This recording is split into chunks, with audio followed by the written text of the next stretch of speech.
والقرآن مالین، علی قرآن کے ساتھ ہے اور قرآن بات پلے پڑ رہی ہے، تنگ تو نہیں ہو رہی؟ علی قرآن کے ساتھ ہے اور قرآن، میں حدیث پڑھتا جاتا ہوں، آپ سنتے جائیے، اگر دل کرے تو جہاں کہیں گے میں فل سٹاپ کر دوں گا۔ علی قرآن کے ساتھ ہے اور قرآن علی کے ساتھ ہے۔ اللہ اللہ کون علی؟ آئیے ذرا یہ بھی دیکھیں، راویہ سیدہ طیبہ طاہرہ ام المومنین امی عائشہ الصدیقہ، سچے باپ کی سچی بیٹی، سچے باپ کی صدارت پہ سید بیٹھے ہیں، میرے نام کے ساتھ بھی سید لکھا ہوا ہے۔ دعا کریں کہ اللہ جس طرح نام سے عزت رب نے دی ہے اس طرح کام بھی اللہ ایسا نصیب کرے۔ آئیے، میں نے کیا جملہ کہا؟ لوگ جو تان کرتے ہیں نا کہ آج کے سادات انہیں جی نہیں صحابہ کا نام نہیں لیتے، میں کہہ رہا ہوں سچے باپ کی سچی بیٹی۔ سارے سبحان اللہ نہیں کہہ رہے، ایک سبحان اللہ ہی تو آپ سے مانگی ہے، وہ کہنے میں بھی آپ کو اتنی تنگی ہے تو پھر زیادتی تو ہے نا۔ سچے باپ کی سچی بیٹی سیدہ طیبہ طاہرہ ام المومنین امی عائشہ فرماتی ہیں، لوگوں ایک دن سرکار نے مجھے فرمایا ادعو لی سید العرب، اے عائشہ میرے پاس عربوں کا سردار بلا کے لے آ۔ امی عائشہ کہتی ہیں میں نے کہا الست سید العرب، آقا کیا آپ عربوں کے سردار نہیں ہیں؟ پھر میں کس کو بلا کر لے آؤں؟ سردار آپ ہیں، اور کون سردار ہے آپ کے علاوہ؟ میرے کریم آقا کا جملہ سنیے اور جھوم جائیے۔ میرے آقا نے فرمایا انا سید ولد آدم وعلی سید العرب او کما قال۔ میرے آقا نے فرمایا عائشہ میں انسانیت کا سردار ہوں، میرا ویر علی عربوں کا سردار ہے۔ یہ چھوٹا مقام ہے، میں انسانیت کا سردار ہوں، میرا ویر علی عربوں کا کیا ہے؟ ماڑے ماڑے بولیں، میرا ویر علی عربوں کا بولیے کیا ہے؟ ایک اور مقام پہ میرے آقا نے فرمایا یا علی انت منی کجسدی فی روحی او کما قال، اور ایک اور مقام پہ فرمایا یا علی انت منی کروحی فی جسدی او کما قال۔ میرے آقا نے فرمایا اے علی تیرا اور میرا تعلق اس طرح ہے جس طرح جسم کا روح کے ساتھ تعلق ہوتا ہے، جس طرح روح کا جسم کے ساتھ تعلق ہوتا ہے، روح نہ ہو تو جسم بے معنی تصور ہوتا ہے، جسم ہو تو روح نہ ہو۔ دنیا کہتی ہے عالم ارواح ہے، عالم اجساد اور عالم اجسام اور حقیقت کی دنیا کا بندہ مسافر نہیں بنا ہے، وہ علی المرتضی۔ میرے آقا نے فرمایا علی قرآن کے ساتھ ہے اور قرآن، نانا بابا سب کی آواز آئے علی قرآن کے ساتھ ہے اور قرآن۔ ہم نے تو صرف پنجائت میں قرآن اٹھانا سیکھا ہے، بیٹی کو گھر سے رخصت کریں اس کے سر پر قرآن کا سایہ رکھ دیتے ہیں، پھر سارا سال ہماری الماریوں میں گرد آلود اللہ کا قرآن ہوتا رہتا ہے۔ میں نے کہا حسین ابن علی سے پیار کرنے والوں کم از کم دن میں ایک صفحہ تو قرآن کا تلاوت کر کے دیکھنا، تیرا رب تجھے صبح و شام کیا کہہ رہا ہے، اللہ تجھے کتنی عزتوں سے نواز رہا ہے۔ لیکن اے بندہ مومن کاش ہمیں اپنی زیست کے سفر کی سمجھ آ جائے۔ ہم نے زندگی کو ایک عجب سا رنگ دے رکھا ہے، صبح دن چڑھے ہم جاگے، پھر اپنے کاروبار حیات میں لگ گئے، شام تک اپنے چولہے کا بندوبست کر کے آ گئے، پھر بستر پہ لیٹ گئے، ہم نے اسے زندگی جانا۔ یہ زندگی نہیں ہے۔ علماء فرماتے ہیں زندگی آمد برائے بندگی، زندگی بے بندگی شرمندگی۔ کاش ہمیں اس بات کی سمجھ، ہم نے تو ایک بھیڑ چال سمجھی ہے، بس زندگی گزر گئی، اور پھر معذرت کے ساتھ ہمیں اتنا شفاعت کا معیار اتنا سمجھا دیا گیا، عمل تو ہمیں بلا ہی دیا۔ چہ جائے کہ میں شفاعت کا قائل ہوں، یہ نہ سمجھے کہ اصل میں فتویٰ بھی ہر جیب میں آج کل پڑا ہوا۔ میں نے عقائد نصفی پڑھی ہے، میں نے شرح المقاصد بھی پڑھی ہے، میں نے تمہید ابی شکور سالمی بھی پڑھی ہے، میں نے ساری عقائد کی کتابیں پڑھی ہیں، بالکل ابتدا سے لے کر انتہا تک۔ میں شفاعت کا یقین بھی رکھتا ہوں اور میرا شفاعت بھی ایمان بھی ہے، اور حضور کی شفاعت کے ہی صدقے میں نے جنت جانا ہے، لیکن کیا عمل کی کوئی حیثیت نہیں؟ کیا عمل کی کوئی حیثیت نہیں، ایمان سے بتائیں۔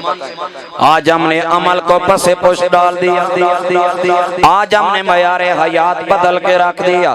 باہر سو حضرات گرامی بات دور نکل جائے گی، زیادہ خشک باتیں بھی اہل سنت کے مزاج پہ بھاری پڑ جایا کرتی ہیں۔ اللہ کے حبیب نے فرمایا لوگو علی قرآن کے ساتھ ہے اور قرآن علی کے ساتھ ہے۔ یا رسول اللہ ہماری دنیا کا تو یہ اصول بن گیا ہے، بندہ قرآن کھولتا کوئی نہیں، باپ مر جائے تو چوتھے 40ویں پہ بھی نصیب نہیں ہوتا، بیٹا سفید کپڑے پہن کے جناب والا بڑی شان و شوکت کے ساتھ بتا رہا ہوتا ہے میرے ابا جی کا 40واں ہے، مدرسے سے بچے آ کے قرآن پڑھ جاتے ہیں۔ آقا بہت بڑی بات ہو، حافظ صاحب قرآن کھولتے ہیں تب کھولتے ہیں جب رمضان کا مہینہ آ جائے، کہیں مقتدی یہ نہ کہیں حافظ جی آپ کی منزل کتنی کمزور ہے، کیوں ہمیں اتنا لمبا تراویح پہ بٹھاتے ہیں؟ اس لیے حافظ قرآن گیڑا دے لیتا ہے۔ آقا ذرا بتائیے یہ تو دنیا والوں کا معیار ہے، علی کا قرآن سے محبت کا کیا معیار ہے؟ میرے آقا نے فرمایا لوگوں قرآن علی کے ساتھ ہے، علی قرآن کے ساتھ ہے۔ یا رسول اللہ کب تک ساتھ ہے؟ میرے آقا نے فرمایا لن یتفرقا حتی یرد علی الحوض او کما قال۔ میرے آقا نے فرمایا لوگوں جب کل قیامت آئے گی حوض کوثر پہ علی میرے پاس آ رہے ہوں گے۔ آقا علی کیسے آئیں گے؟ حضور نے فرمایا علی قرآن کے ساتھ آئے گا اور قرآن علی کے ساتھ آئے گا۔ یہ ہیں حسین ابن علی کے بابا محترم جنہیں دنیا علی المرتضی کے نام سے۔ ہم نے قلعہ خیبر سے بات شروع کی اور قلعہ خیبر تک کی رکھی، باقی علی نہ بتایا ہم نے کہ علی قرآن کتنا پڑھا۔ شاہ جی معذرت کے ساتھ رب کعبہ کی قسم اٹھا کے کہتا ہوں یہ کوئی جذباتی باتیں نہیں، اپنے دل کی دنیا آپ کو سنا رہا ہوں۔ آج ہمیں حسین ابن علی کی باتیں اگر سننا میسر ہے 61 ہجری میں 10 محرم تک سنائی جاتی ہیں، یکم محرم سے شروع کر کے امام علی مقام کی زندگی کا 56 سالہ دور نہیں سنایا جاتا، یہ نہیں بتایا جاتا میرے حسین نے زندگی کتنی اعلیٰ و بالا گزاری ہے، کتنی باوقار زندگی گزاری ہے۔ حسین قرآن کے ساتھ ہے، قرآن ٹھلے پہ گئے۔ شاہ جی آپ بتائیں میں کس سے سچی باتیں اللہ اللہ حضرات گرامی حسین کے خاندان میں ایک اور ستون ہے جسے دنیا امام حسن مجتبی کے نام سے جانتی ہے، اور گلہ ہے بیگانوں سے بلا گلہ کون کرتا ہے؟ اپنوں سے گلہ ہے۔ آج ساری دنیا حسین حسین کرتی ہے لیکن حسن کی یاد کسی کو نہیں ہے، حسن کی تاریخ بتاتا کوئی نہیں ہے۔ حالانکہ امام کی زندگی میں امام حسن کا بڑا رنگ نظر آتا ہے۔ امام حسن نے امام حسین کی بڑے اعلیٰ انداز میں تربیت فرمائی، نانا کے بعد ماں نے تربیت کی، پھر بابا نے تربیت کی، پھر حسن مجتبی نے تربیت کی۔ کون؟ میرا امام حسن۔ ظالموں نے 27 مرتبہ میرے امام علی مقام امام حسن کو زہر دیا، آخری مرتبہ اتنا ظالمانہ طریقے سے زہر دیا میرے امام حسن مجتبی کا کلیجہ کٹ کے وومٹنگ ہو رہی ہے اور کہہ کی صورت میں منہ کی طرف سے باہر آ رہا ہے۔ آپ ایمان سے بتائیں جس کا جسم کٹ جائے اس پر کیا گزرتی ہے، لیکن میرا حسن ابن علی کوہ گراں صبر کا بنا نظر آ رہا ہے۔ امام حسین آئے، انہوں نے کہا بھائی جان بتائیں نا کیا ہوا ہے؟ آپ نے کہا کسی ظالم نے زہر دیا، سے جائے کہ حسن مجتبی کو پتہ بھی ہے۔ امام علی مقام نے فرمایا بھائی جان بتائیں نا وہ بدتینت کون ہے جس نے میرے بھائی کو زہر دیا ہے، جس نے راکب دوش مصطفیٰ سے یہ ظلم کیا ہے؟ ارے میرے دوستو حسن مجتبی کوئی عام آدمی نہیں ہے، میرے آقا کی حدیث پاک ہے کہ جس نے سر سے لے کر سینے تک مصطفیٰ کی زیارت کرنی ہو وہ حسن کا دیدار کر لے، جس نے سینے سے لے کر قدموں تک میرے آقا کی زیارت کرنی ہو وہ حسین ابن علی کو دیکھ لے۔ آج 14 صدیاں بعد ہم محبت کا دعویٰ کرنے والے ہیں لیکن صحابہ محبت عمل سے ثابت کر رہے ہیں۔ اگر یقین نہیں آتا اٹھا سے آستا حضرت عمر بن خطاب کا ظاہری دور زرعی ہے، 25 لاکھ مربع میل کا حکمران عمر بن خطاب ہے۔ جب آپ کار جہان بانی سے فارغ ہوتے ہیں سیدھا علی کے دروازے پہ آتے ہیں، دروازہ کھٹکھٹاتے ہیں، حضرت علی دروازہ کھولتے ہیں، دیکھتے ہیں سامنے عمر کھڑے ہیں۔ حضرت علی جان جاتے ہیں عمر کون سی حاجت لے کر آئے، اندر سے آواز دے کر کہتے ہیں حسن باہر آؤ، حسین باہر آؤ، بابا خیر ہو کیوں بلا رہے ہیں؟ حضرت علی فرماتے ہیں باہر آؤ، تمہارا چچا عمر تمہارے دیدار کو تڑپ رہا ہے۔ دونوں شہزادے باہر آتے ہیں، میرے عمر کو زیارت کرواتے ہیں۔ حضرت عمر کی آنکھوں سے چھما چھما آنسو جاری ہو جاتے ہیں۔ انہوں نے کہا عمر کیوں رو رہے ہو؟ حضرت عمر کہتے ہیں یہ بچھوڑے کے آنسو ہیں، یہ محبت کے آنسو ہیں، یہ عقیدت کے آنسو ہیں۔ شہزادے کہتے ہیں عمر صرف رو رہے ہو، ہمیں بھی بتاؤ نا ماجرا کیا ہے؟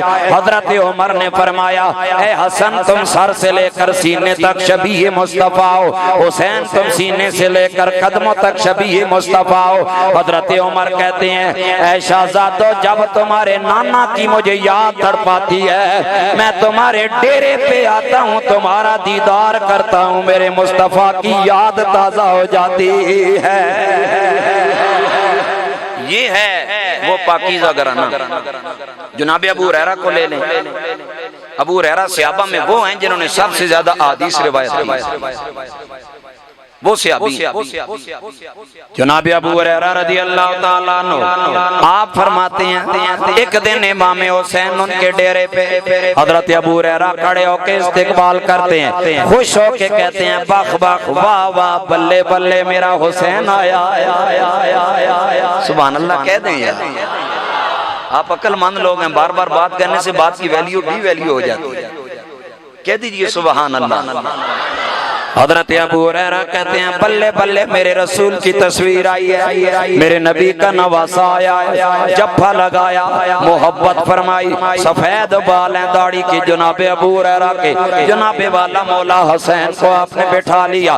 بٹھانے کے بعد جناب ابو ہریرہ کہتے ہیں اے حسین میرا ایک کام ہے کریں گے؟ کہا بتائیے ابو ہریرہ کیا کام ہے؟ آپ میرے نبی کے صحابی ہیں، آپ کا کام نہیں کروں گا تو کس کا کروں گا؟ حضرت ابو ہریرہ نے کہا حسین میں چٹائی پہ لیٹنے لگا ہوں، میں چٹائی پہ لیٹوں گا، آپ چل کے آنا، آ کے سیدھا اپنے قدم میرے سینے پہ رکھ دینا۔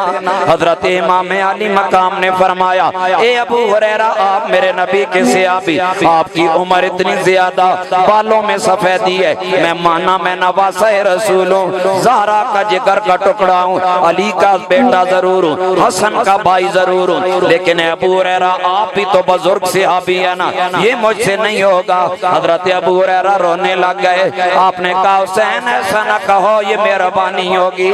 جناب ابو ہریرہ کو امام علی مقام کہتے ہیں اے ابو ہریرہ پہلے بتائیں ماجرا کیا ہے، پھر آپ کی بات مانوں گا۔ حضرت ابو ہریرہ کہتے ہیں اے حسین ابن علی جب آپ بچپنے کے زمانے میں تھے آپ اپنے نانا جان کے ڈیرے پہ جب آیا کرتے سیدھے آ کے اپنے نانا کے سینے پہ سوار ہو جاتے، آپ کے نانا آپ سے پیار کیا کرتے، محبت کیا کرتے۔ اے حسین ابن علی میں نے آپ کے نانا کی باقی سنتیں زندہ کر رکھی ہیں، یہ سنت مجھ سے رہ رہی ہے۔ اے حسین جب تو اپنا قدم میرے سینے پہ رکھے گا تیرے نانے کی یہ سنت بھی زندہ ہو جائے گی۔